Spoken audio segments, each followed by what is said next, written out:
जितेंद्र सिंह जी, दो चीजें हैं। पहली चीज तो ये कि लगातार आप ये कह रहे हैं बटेंगे कटेंगे, और बार बार आप ये प्रधानमंत्री कह रहे हैं कि गंगा की अविरल धारा ना बंटे देश हमारा, एकता के संदेश की बात। वो कह रहे हैं कि कौन बट गया,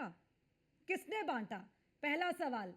और दूसरी चीज ये कि एक तरफ तो आप कह रहे हैं कि प्रोटोकॉल को खत्म करिए, वीआईपी कल्चर को खत्म करिए, दूसरी तरफ आप खुद आमंत्रण देने चले जाते हैं। भाई ये तो आस्था का केंद्र है, यहाँ तो सबका स्वागत है, आमंत्रण की क्या जरूरत है। ये विपक्ष सवाल उठा रहे हैं आप पर।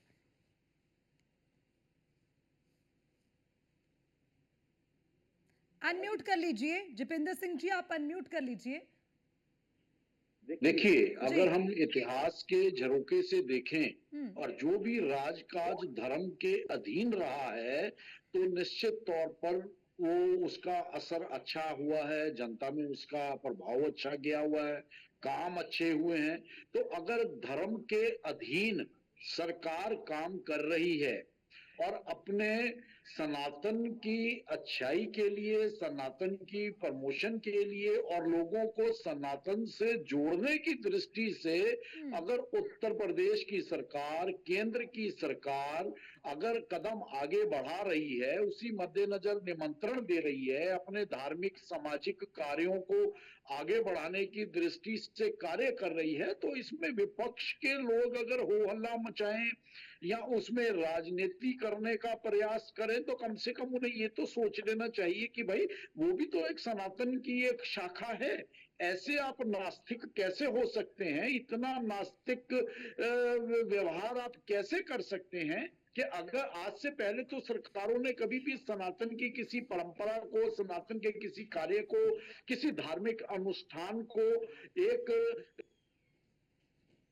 ब्रॉडवे में या कंट्री के अंदर मैसेज के तौर पर प्रचारित प्रसारित करने का कभी प्रयास ही नहीं करा।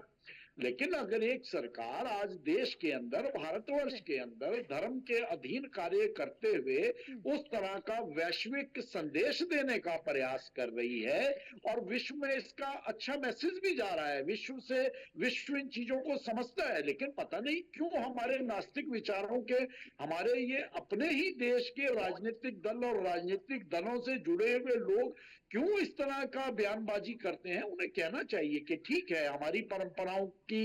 एक शुरुआत है। अगर भारतीय जनता पार्टी, केंद्र सरकार, प्रधानमंत्री, उत्तर प्रदेश के मुख्यमंत्री अगर इन्हें बढ़ावा दे रहे हैं, तो वैश्विक स्तर पर हमारी एक सनातन की, देश की एक अच्छी पहचान जा रही है, एक अच्छा संदेश जा रहा है। तो आप कम से कम कुछ चीजों को तो राजनीति के लिए छोड़ दीजिए, कुछ चीजों में तो अपने राजनीतिक स्वार्थ तलाशने की दिशा में आगे ना बढ़ा कीजिए। अगर आप साथ आएंगे तो शायद हो सकता है कि जनता के अंदर आपका अच्छा परसेप्शन जाए और जनता के अंदर आपकी छवि भी अच्छी जाए। लेकिन विनाश काले विपरीत बुद्धि क्या किया जाए, ये भारतीय जनतंत्र में इस तरह की चीजों और इस तरह के बयानबाजियों का